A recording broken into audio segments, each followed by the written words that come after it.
देखिए हर खबर यहीं पर। सब्सक्राइब कीजिए TV9 भारतवर्ष। और सावन के महीने में ड्रैगन को डसने के लिए भारत का नाग तैयार हो चुका है। देखिए मेड इन इंडिया ध्रुवास्त्र कैसे करेगा चीन को परास्त।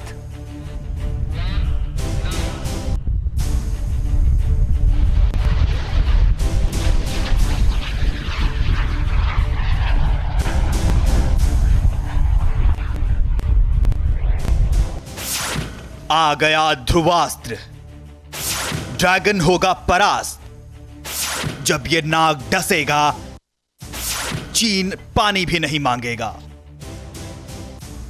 सावन के महीने में भारत के नाग की यह तस्वीर दुश्मन के दिलों में दहशत पैदा कर देगी। LAC पर चीन भारत को लगातार धोखा देने की कोशिश कर रहा है, लेकिन इस बीच चीन को कमजोर करने के लिए भारत लगातार अपनी सामरिक शक्तियों में इजाफा कर रहा है और अब भारत चीन की हर चाल को नाकाम करने की कोशिश के लिए तैयार है। मेक इन इंडिया मुहिम के तहत अब भारतीय सेना को लगातार मजबूत किया जा रहा है। इसी कड़ी में इस मिसाइल का परीक्षण किया गया है। पहले इस मिसाइल का नाम नाग था, जिसे अब बदलकर ध्रुवास्त्र किया गया है।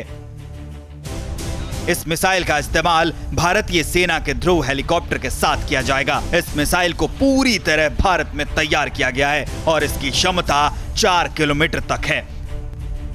यह मिसाइल 230 मीटर प्रति सेकंड की रफ्तार से अपने टारगेट को हिट करती है, सटीक इतनी कि खड़े या चलते टारगेट को भी उड़ा दे। मिसाइल की रेंज 7 किलोमीटर तक हो सकती है। मिसाइल का वॉरहेड 8 किलोमीटर का होगा।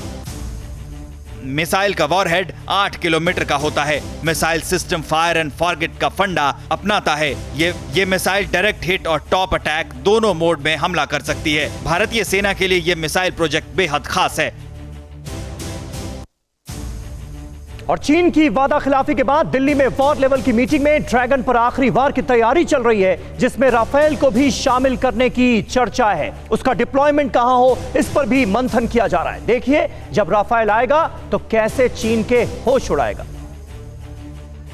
पलटूबाज चीन की हरकत और ड्रैगन के विस्तारवादी हिमाकत के बाद सरकार एक्टिव मोड में आ गई है। दिल्ली में चीन को चित करने की रणनीति बन रही है, जहां राफेल की प्लेसमेंट्स पर चर्चा हो रही है। ड्रैगन को युद्ध से पहले कैसे मात देना है, इसकी रणनीति बन रही है। रक्षा मंत्री राजनाथ सिंह की अगुवाई में चीन पर नकेल कसने की तैयारी चल रही है। ये मीटिंग इसलिए अहम है क्योंकि चीन एक बार फिर अपने वादे से मुकर गया है। चीनी सैनिक बातचीत के बाद किए गए वादे से मुकर गए हैं। वे वादित इलाका खाली नहीं कर रहे हैं, लेकिन हिंदुस्तान की राजधानी में जो प्लानिंग चल रही है वो इस बार चीन को उसकी आखिरी हद जरूर बताएगी, क्योंकि इस बार ड्रैगन चौतरफा घिरने वाला है। बैठक में राफेल की तैनाती से जुड़ा फैसला भी होने वाला है, क्योंकि अगर भारत ने चीन को टारगेट में रखकर राफेल की प्लेसमेंट कर दी तो फिर देखिए क्या होगा। तिब्बत में मौजूद चीन का हर एयरबेस राफेल की जद में होगा। राफेल के 2 स्क्वाड्रन भारतीय वायुसेना के पास हैं। एक स्क्वाड्रन अंबाला में तो दूसरा स्क्वाड्रन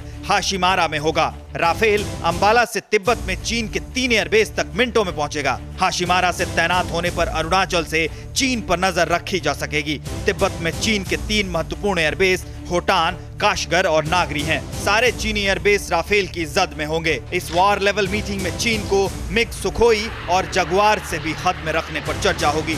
यानी भारत की ये सुपर फाइटर्स चीन के होश उड़ाने की तैयारी कर रहे हैं। ये मीटिंग इसलिए खास है क्योंकि इससे पहले दोनों देशों के बीच कई बार कोर कमांडर स्तर की बातचीत हो चुकी है। इस बैठक में चीन ने बातचीत के तहत हर फैसला मानने का वादा किया और हर बैठक के बाद अपनी बात से मुकर गया। अड़ी सोमवार से शुक्रवार शाम 6 बजे सिर्फ TV9 भारतवर्ष पर।